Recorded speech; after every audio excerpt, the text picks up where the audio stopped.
Estamos aquí en este espacio que nos brinda Calox para conversar acerca de la salud digestiva. Mi nombre es Mayra de Gaetano, gerente médico de la compañía. Soy Susana Gómez, soy gerente médico también de Laboratorios Calox y aprovechamos este espacio, como lo dice la doctora Mayra, para interactuar un poco, poderles explicar ciertas cosas que son de mucho valor, sobre todo en estas épocas del año. Ya que no sabes, te tengo una dinámica. Mira, fíjate, pusimos unas preguntas en el bol y vamos a tratar de responderlas. Esta es mía, a ver.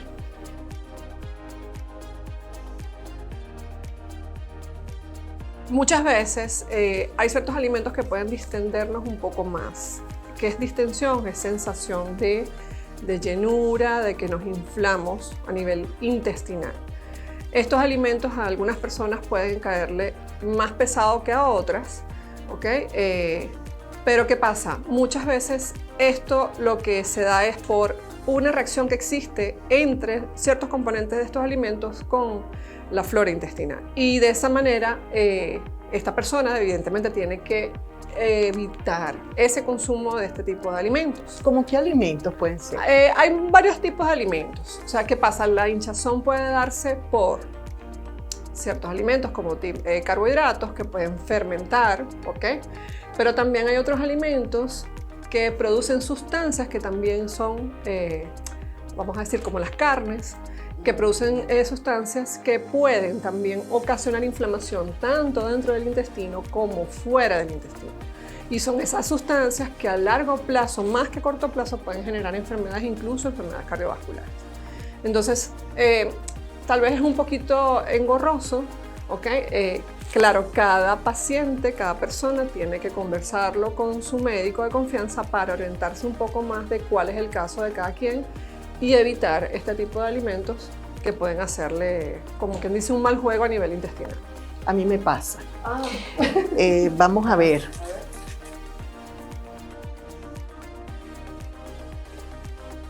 Para saber qué son las enzimas digestivas no son más que sustancias que el mismo cuerpo produce y se encuentran a nivel de, puede ser boca, estómago, intestino, páncreas.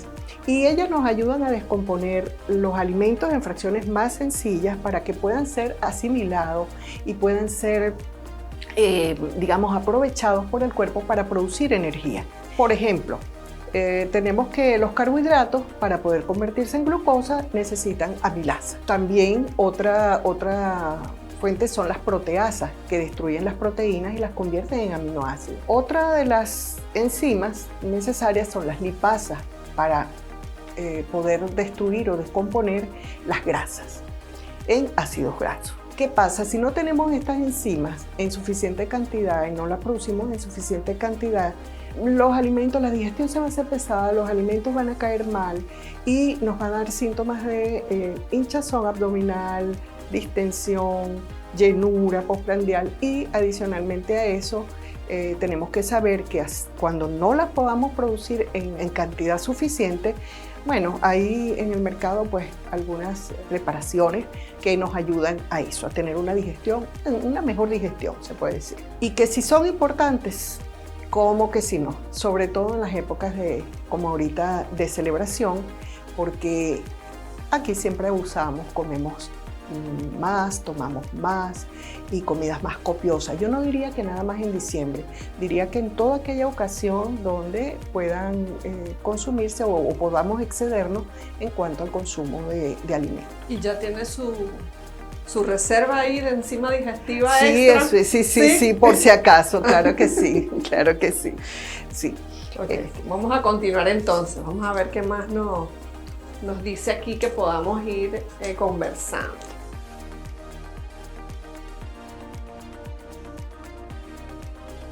Efectivamente, todas las microbiotas son diferentes. ¿Qué es la microbiota? La microbiota es una serie de bacterias que tenemos en el intestino y actúa como una especie de huella dactilar. Todos los seres humanos tenemos, como decir, esta huella totalmente diferente que nos marca, nacemos con ella, ¿ok? Y puede mantenerse en el transcurso de la vida, puede modificarse en el transcurso de la vida por nuestros hábitos. Pero esta microbiota nos da una información súper valiosa para nuestro sistema inmunológico, tanto dentro del intestino como fuera de él.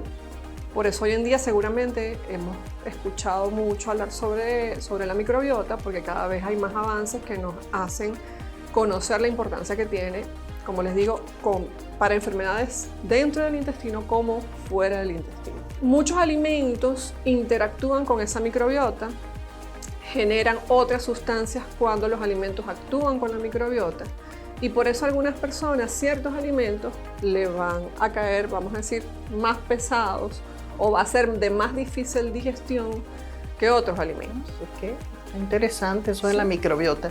Bueno, tenemos que seguir aprendiendo mucho de ella. Bueno, me toca a mí. Sí, dele. A ver.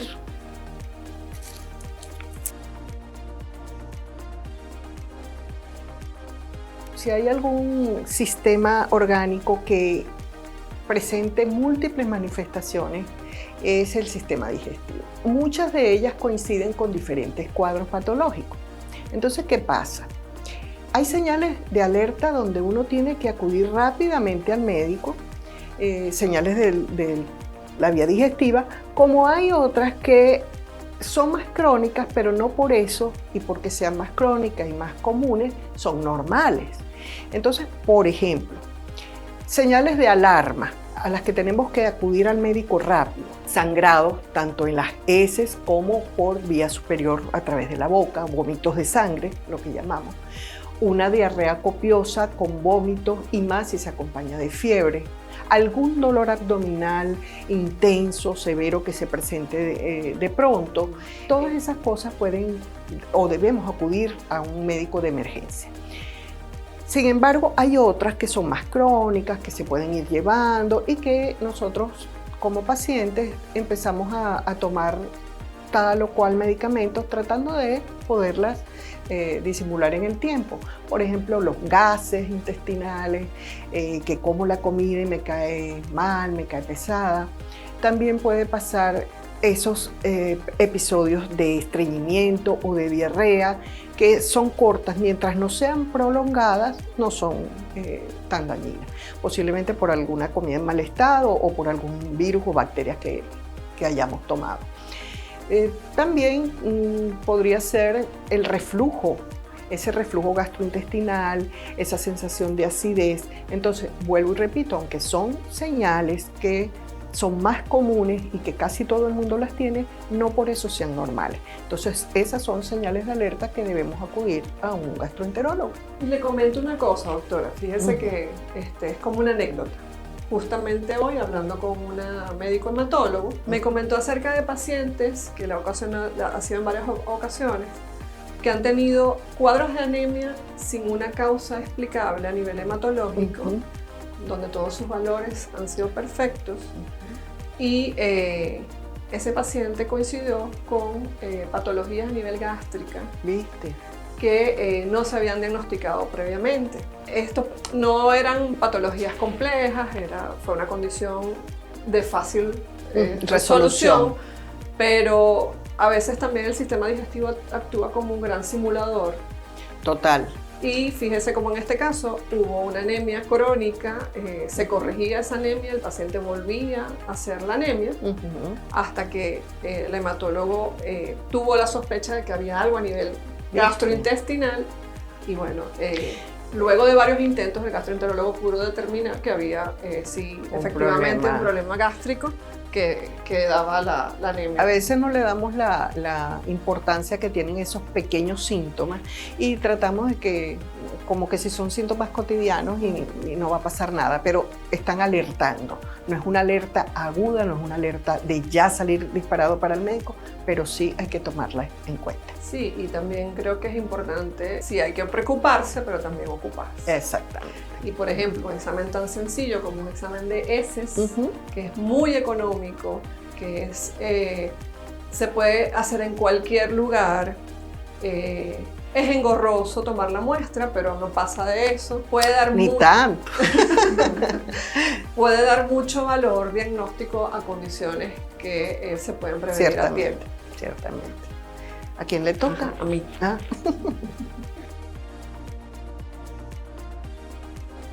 ¿Usted sabe qué es eso, doctora? ¿Un detox? Un detox, yo he escuchado los jugos detox y me suena detoxificación, los jugos o algún tipo de alimentación detox, ¿será algo? Sí, uno lo escucha así como algo tipo moda, Ajá. pero bueno, hay algo de ciencia en eso también. Muchas personas de pronto pueden tener la tendencia, cierto tipo de poblaciones a lo mejor un poco más jóvenes, leen un poco más, investigan un poco más y practican este tipo de dietas. Se habla de una dieta de destoxificación o detoxificación y lo que se busca es tratar de depurar, entre comillas, en el organismo sustancias que a lo mejor son un poco proinflamatorias, ¿ok? Que dan estos alimentos. Estos alimentos son más vegetales. Algunos otros alimentos que tienen un efecto vamos a decir, antiinflamatorio, ¿ok?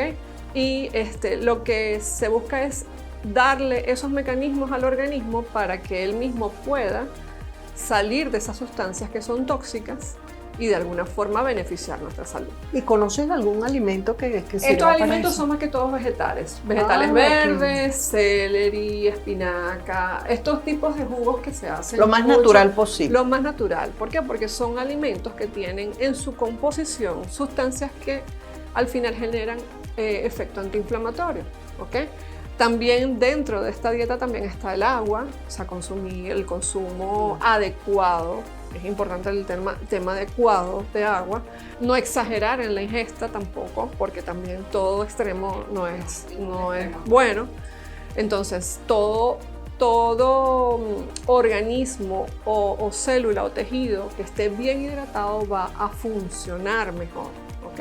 Entonces, de esa forma, esta dieta detox hace que nuestros sistemas de depuración, de antiinflamación, vamos a decirlo así, funcione de la mejor manera, ya que estuvimos expuestos a dietas con alimentos que generan más bien cargas tóxicas, más consumo de carbohidratos, los dulces, el alcohol y todo ese tema de verdad de alimentos que nos hacen a lo mejor salirnos un poquito de la zona saludable, pero bueno, hacerlo todo con equilibrio yo creo que es lo que va a hacer que no haya mayores consecuencias. En enero arranco la dieta detox. Ay, Dios mío. A ver, doctora, a ver qué le toca a usted ahora. Ay, santo, vamos a ver.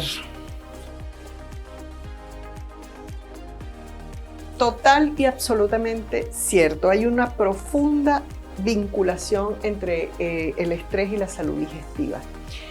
Fíjense, yo diría que eso es como una vía de circulación que va en dos sentidos, ¿verdad?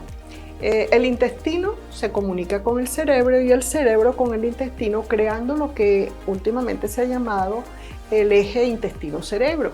El cerebro tiene bastante incidencia sobre lo que nos pase a nivel intestinal. ¿Cómo es eso? Bueno, cuando uno está estresado, cuando uno está angustiado, cuando vive bajo un estrés, bien sea agudo o crónico, se generan una serie de señales que van al cerebro. Y entonces estas señales, sobre todo, se liberan unas hormonas que es el cortisol, la adrenalina, que hacen que a nivel intestinal se produzcan síntomas como cuáles, síntomas como, por ejemplo, que de pronto la irrigación sanguínea del intestino no sea tan buena y más bien se vaya a otros órganos como los músculos para estar tensos todo el tiempo. También puede ser que tengamos episodios de diarrea o de estreñimiento, se nos altera la microflora, etcétera, ¿no?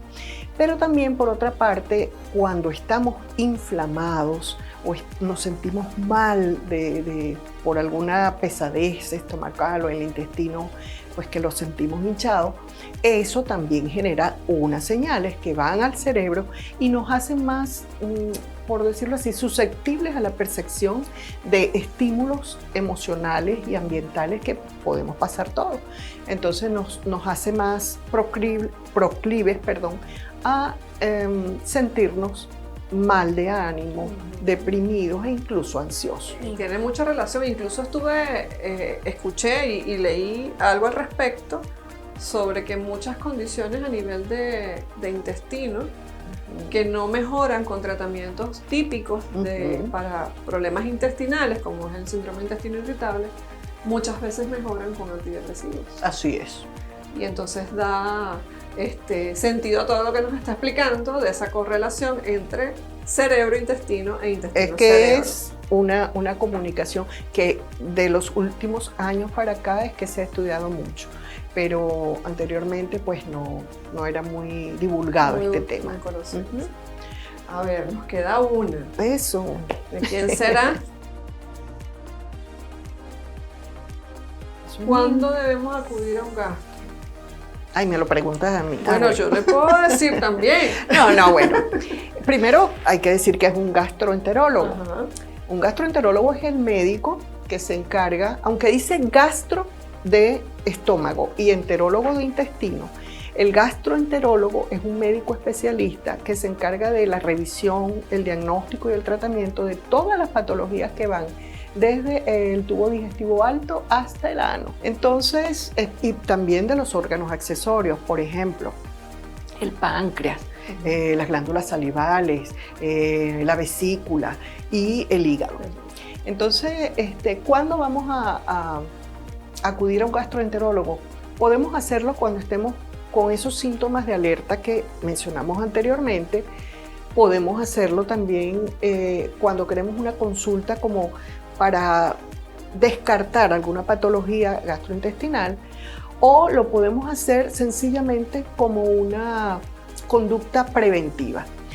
Hoy por hoy se sabe que alrededor de los 45, 50 años, toda persona debe tener por lo menos ya una colonoscopia realizada para detectar el cáncer de colon, que está siendo lamentablemente muy común en todas las poblaciones, por ese consumo indiscriminado que tenemos a veces de ciertos alimentos, por el estrés, por las condiciones que tengamos, digamos, desde el punto de vista hereditario, etc.